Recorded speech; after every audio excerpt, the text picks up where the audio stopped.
بسم اللہ الرحمن الرحیم۔ السلام علیکم ورحمۃ اللہ وبرکاتہ۔ غالباً فروری کے مہینے میں کسی صبح نماز فجر سے قبل ایک صاحب حاجی عبد الرحمن طواف کعبہ کے دوران انتہائی محبت سے ملے۔ وہ اندازہ لگا چکے تھے کہ میں ہندوستانی ہوں۔ انہوں نے پوچھا کہ فجر کی نماز کے بعد آپ کس جگہ بیٹھیں گے؟ میں نے رکن یمنی کے سامنے اپنے بیٹھنے کی جگہ اشارے سے بتائی۔ انہوں نے کہا میں آپ سے ملوں گا۔ میں نے کہا بہت خوب، میں انتظار کروں گا۔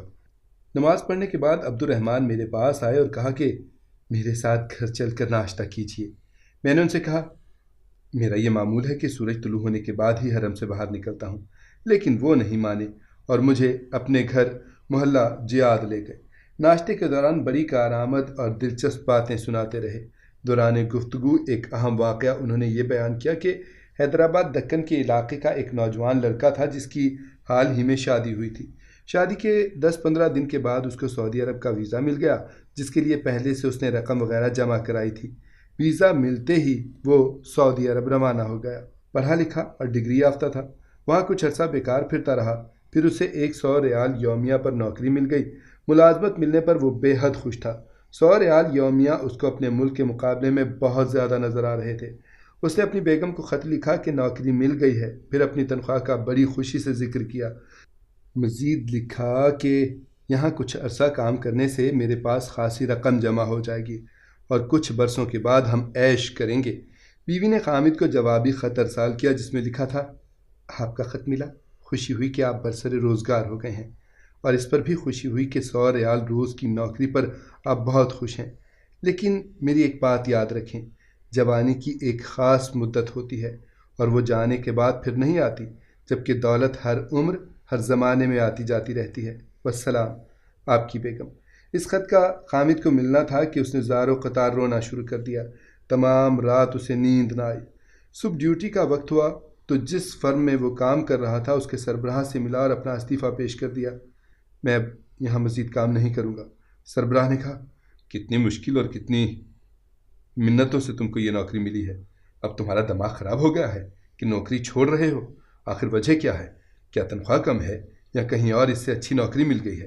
نوجوان نے کہا ایسی کوئی بات نہیں ہے۔ فرم کے سربراہ نے کہا بتاؤ آخر بات کیا ہے؟ اس نے سربراہ کے سامنے وہ خط رکھ دیا۔ سربراہ عرب تھا، لہٰذا وہاں موجود دیگر افراد نے اس شخص کی بیوی کا خط پڑھ کر اسے سنایا، جس پر وہ عرب رو پڑا اور اس نے کہا یہ بات ہے تو تمہارا استعفیٰ منظور، تم فوری طور پر اپنے گھر چلے جاؤ اور اپنے شہر میں کام کرو، تم ہنرمند ہو، تمہارے لیے وہاں بھی کام کی کوئی کمی نہیں۔ حاجی عبد الرحمن نے بتایا کہ اس عرب نے نوجوان کے لیے واپسی کا ٹکٹ اور ساتھ ہی کچھ انعام کا بندوبست بھی کر دیا۔ اس طرح وہ نوجوان واپس اپنے وطن چلا گیا۔ کتنے ہی ایسے نادان افراد ہوں گے جو نوجوان بیویوں کو بے سہارا چھوڑ کر بیرونی ملکوں کو چلے جاتے ہیں۔ جب واپسی ہوتی ہے تو جوانی سکڑ چکی ہوتی ہے، من کی بستی بھی اجڑ چکی ہوتی ہے اور پتہ نہیں کیا کچھ ہو چکا ہوتا ہے، جس کا کچھ حصہ تو قابل بیان ہوتا ہے اور بہت سی باتیں بیان کرنے کی اس شخص میں سکت ہی نہیں ہوتی۔ وہ بڑی کوشش کرتا ہے کہ بات راز میں رہے، لیکن ظالم سماج اسے راز میں نہیں رہنے دیتا اور وہ بدنصیب شخص اس کی آگ میں عمر بھر سلگتا ہی رہتا ہے۔ عبد الرحمن نے کہا مولانا آپ سے گزارش ہے کہ آپ وطن جا کر لوگوں کو نصیحت کریں کہ خدا را مال و دولت کے لالچ میں نوجوان بیویوں اور نوجوان اولاد کے حقوق پامال نہ کریں۔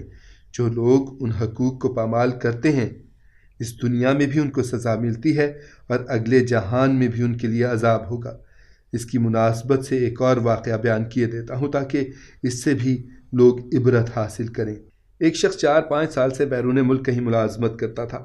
اس دوران اس نے گھر کا چکر نہیں لگایا تھا، بس وہیں سے رقم بھیج دیتا تھا۔ ایک روز گاؤں سے اس کی بیوی کا خط آیا کہ تمہیں مبارک ہو، تمہارا فرزند پیدا ہوا ہے۔ وہ حیران و پریشان ہوا کہ خدایا یہ کیا ماجرا ہے، میں تو 4 سال سے ملک سے باہر ہوں، میرے ہاں یہ لڑکا کیسے پیدا ہو گیا؟ نہایت طیش اور غضب میں اس نے رخت سفر باندھا اور گھر پہنچا۔ گھر میں جو باتیں ہوئیں وہ اللہ ہی کو معلوم ہیں۔ باہر گاؤں میں اس نے بہت شور و غوغا کیا کہ یہ میرا بچہ نہیں، اس کے پہلے بچے بچیاں تھیں، وہ بھی اور سب رشتہ دار بھی پریشان تھے۔